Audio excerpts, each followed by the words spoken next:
I'm Chamique Holdsclaw, and you're watching MadameNoire.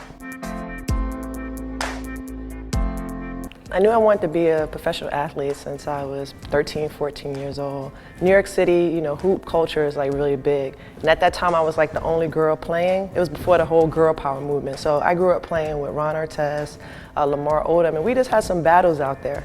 I realized basketball was my thing when I was a sophomore in high school, and my high school coach walks me in the office and he's like, hey, look at this. And it's like 200, 300 letters from all these different universities saying, hey, you know what, keep being a great student, we're gonna give you a free ride. It was a great honor, but you know, in sports, it's something that's kind of like just thrown out there when someone has skills. But Michael Jordan growing up, he was one of the players that I looked up to, but I loved Magic Johnson, like that was the man to me. Oh, Teresa Edwards, so she's here from Atlanta, Georgia, the only 5-time Olympian, if I'm not mistaken, and she got the opportunity to carry the torch here for the Atlanta Olympics. Also Cheryl Miller, I mean, she was better than Reggie at one point, so she was definitely doing her thing, and I just really aspired to be like those two. I knew that I struggled with mental illness since I was a young kid. I was really going through a transition when my parents separated. So my grandmother got me some help. But for me, it's been a story of having this success. You know, I was involved in basketball, so it was like sweeping stuff under the rug. And when I was in college, the same thing. I mean, I remember shooting a cover of a Sports Illustrated, and the next day I'm like, Coach, like something's not right. Like I'm all this success and things are going great, but I just feel so off balance. And I remember talking to a therapist and starting to go to sessions. But again, I gotta get that 20 and 10, so I swept it under the rug. And it was not until I lost my grandmother, it was like a major trigger in my life, and I went like really, really low to a stage where I lost like track of 3 days in my apartment in DC. I knew what I wanted, like I've always known what I wanted, and I've just kind of just pushed forth, you know, and tried to do it by myself.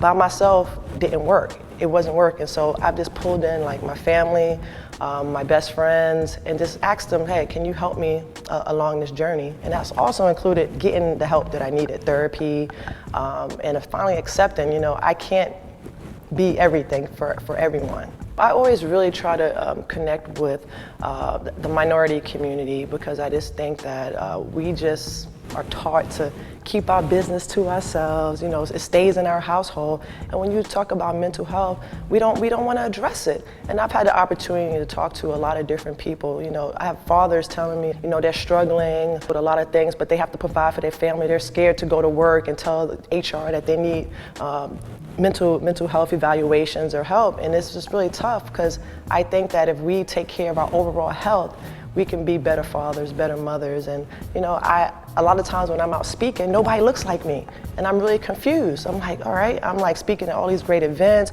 You know, the Caucasian community, they get mental health, they get mental well-being, and I just want our people to start taking better care of ourselves. A lot of people see us out there as, you know, sweating and, oh, it's very masculine, the big shorts or whatever. We're out there doing a job, just like the men are out there doing a job. And we want to be respected for that.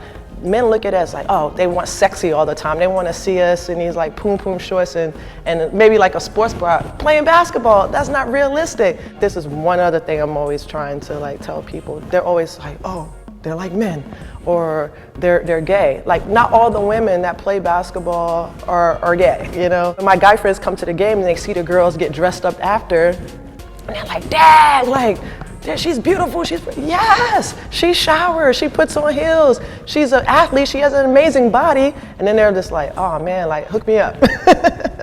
Hey y'all, thank you for watching and supporting us every single week. For more Did Y'all See, click here. For celebrity interviews, here. And for our comedic series Relationship Hacks, click here. And as always, be sure to subscribe.